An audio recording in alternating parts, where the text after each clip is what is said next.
көрнөктүү саясатчылардын бири. Бакиев Кыргызстанда жок.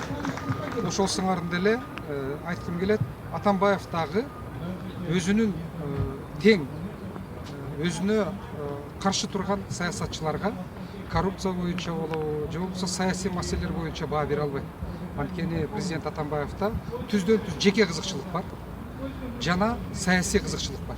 Ошондуктан бүгүнкү күндөгү мародерлук маселеси болобу, башка маселелер боюнча болобу, бул албетте убактылуу оор иш, убактылуу президент Атамбаевдин оппоненттери, Текебаевди, башкаларды бизди кыйнаган, бизге бир топ оор кыйынчылыктарды алып келген иш болуп эсептелет. Бирок убакыт өткөндөн кийин мен толугу менен ишенем, мунун баардыгы өз ордуна турат.